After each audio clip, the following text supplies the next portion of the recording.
From the Global Times, I am Mulan. Welcome to the GT Podcast with Mulan, a one-stop shop for the Global Times take on top China and global news. In today's podcast, a milestone for relations between China and 5 Central Asian countries. The China-Central-Asia Summit, the first of its kind, opened a new chapter for ties. Former British Prime Minister Liz Truss, whose premiership was outlasted by a head of lettuce, created more trouble for the UK with a provocative visit to the island of Taiwan. Foreign media outlets have been raising doubts about China's economic recovery, but the latest economic data for April shows the rebound is still intact. Global Times reporters recently traveled to Fukushima to see how the Japanese prefecture coped with the Japanese government's plan to dump nuclear-contaminated wastewater into the ocean. Fear and fury were palpable. The official World University Games will open in Chengdu in about 2 months, and the city wants the world to know it's ready. The China-Central-Asia Summit was held in Xi'an, northwest China's Shanxi. The summit is the first major diplomatic activity that China hosts this year, and also the first summit held offline by the heads of state of the 6 countries, since the establishment of diplomatic ties 31 years ago. The event is a historic milestone in the development of relations between China and the 5 Central Asian countries. Nearly 20 bilateral and multilateral activities were held during the 2-day summit. The leaders exchanged views on establishment of mechanism, cooperation and international regional issues of respective concerns. They signed a slew of important political documents on areas such as economic, trade and connectivity.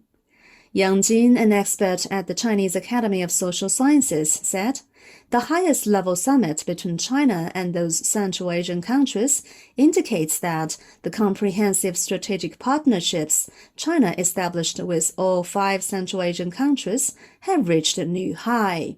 In an interview with the Global Times, Jumat Otarbayev, former Prime Minister of the Kyrgyz Republic, said, "China really has to focus on fundamental research and bring the results of that research into the applications.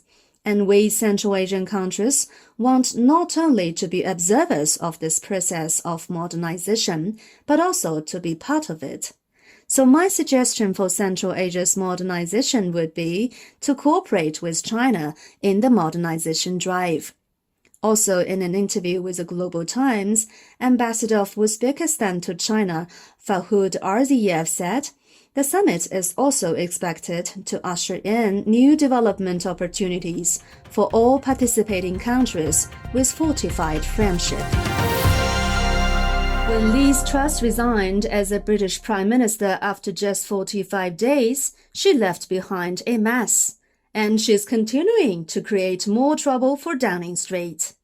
This week, she paid a provocative visit to the island of Taiwan, arousing fierce criticism from UK public opinion.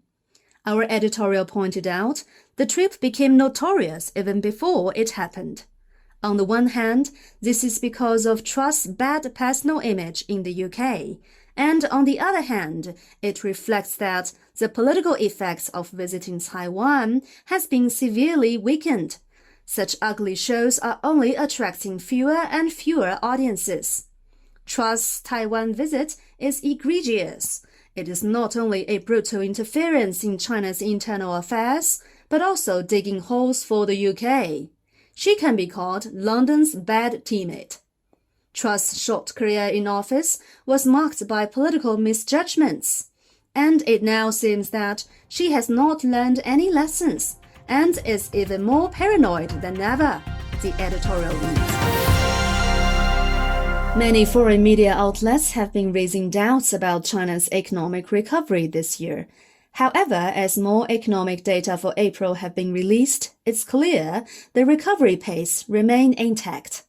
China's National Bureau of Statistics on Tuesday released key economic data for April, which highlighted robust growth in consumption, the biggest driver for China's GDP growth. Retail sales, a main gauge of the sector, jumped by 18.4%, rising sharply from a 10.6% increase in March for the fastest gain since March 2021. Meanwhile, a number of consumption sectors reported nearly 50% growth for April, a vivid display of China's exuberant market demand. Chengjia, a macroeconomic observer, said that there's hardly any country or region in the world that has reported such a scale of continued growth in the consumption sector, particularly when the U.S. is mired in hard landing risks after the banking crisis, while the EU is facing stagflation risks. Against strong opposition at home and abroad, the Japanese government is set to go ahead with a plan to dump the nuclear-contaminated wastewater from the Fukushima Daiichi nuclear power plant into the sea this summer. As the summer approaches, Global Times reporters traveled to Fukushima to see firsthand how the prefecture cope with what could be an environmental disaster.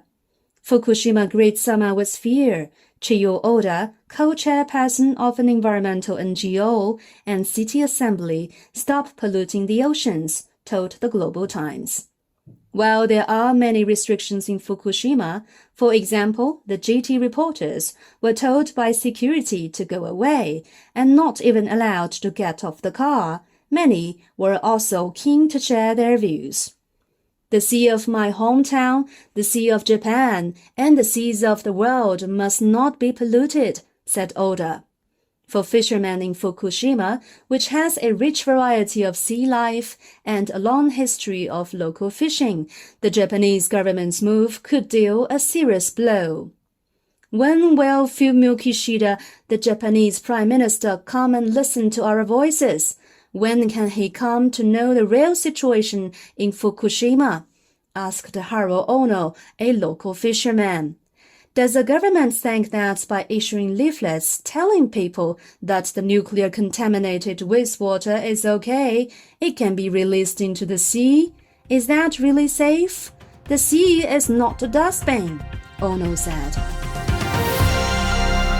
The official World University Games, or the Universiade, is just more than 2 months away before it officially opens in Chengdu, the provincial capital of southwest China's Sichuan province, on July the 28th, after being delayed twice due to the COVID-19 pandemic. And Chengdu wants the world to know that it is ready for the big event. The city recently held a world press briefing to offer an update on its preparation work. At the briefing, official acting president Liang Zeda said that it will be a big festival for universities and for students all over the world. Sports are important because they unite the young generations of the world. The official World University Games are an open door for young people from all over the world. President of the International Sports Press Association, Giovanni Merlo, told the Global Times. Due to the pandemic, the preparation work for the event has faced unprecedented challenges, which have been postponed. However, we will finally meet on July the 28th this year at another unique sports event after challenges and twists, said Merlo. Chengdu will become the third city in the Chinese mainland to host the biennial Summer Universiade, following Beijing in 2001 and Shenzhen in South China's Guangdong province in 2011. This celebration of international university sports and culture brings together thousands of student athletes, making it one of the world's largest multi-sports events. That's all for this edition of the GT Podcast with Mulan. Make sure to follow the Global Times on Twitter and Facebook to stay tuned.